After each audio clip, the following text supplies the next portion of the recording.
2025-এর এপ্রিলে হুট করেই সিডনি থেকে ঢাকায় এসেছিলেন চিত্রনায়িকা শাবনূর। ঢাকায় ছিলেন মাত্র 8 ঘন্টা।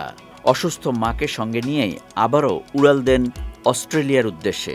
তখন জানিয়েছিলেন বছর শেষে ঢাকায় ফিরবেন, কয়েক মাস দেশে বেড়াবেন, ঘোরাঘুরি করবেন, এমনই ছিল তার পরিকল্পনা।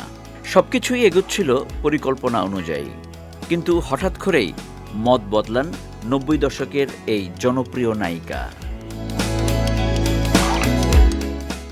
বাংলাদেশে না এসে তার যাত্রার গন্তব্য বদলে যায় যুক্তরাষ্ট্রে। সিদ্ধান্তের পেছনে বড় ভূমিকা ছিল তার একমাত্র সন্তান আইজান নেহানের।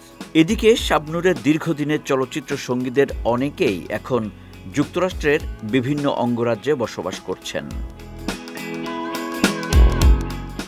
মাসখানেক ধরে যুক্তরাষ্ট্রে অবস্থান করছেন শাবনূর।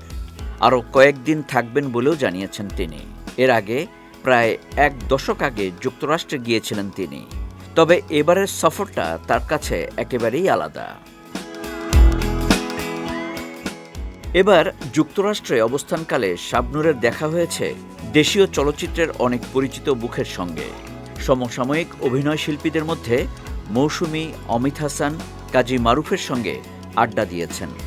এছাড়া মামুন, ইমন, রেসি, শাহনূর সহ আরও কয়েকজনের সঙ্গে দেখা হয়েছে তার। একসঙ্গে সময় কাটাচ্ছেন, পুরনো দিনের গল্প করছেন, স্মৃতিচারণায় মেতেছেন। শুধু চলচ্চিত্রের মানুষ নয়, যুক্তরাষ্ট্রে থাকা তার আত্মীয় স্বজনদের সঙ্গেও নিয়মিত দেখা করছেন তিনি। চলচ্চিত্র থেকে অনেকটাই দূরে থাকলেও শাবনূর বর্তমানে যেন এক অন্যরকম সময় পার করছেন।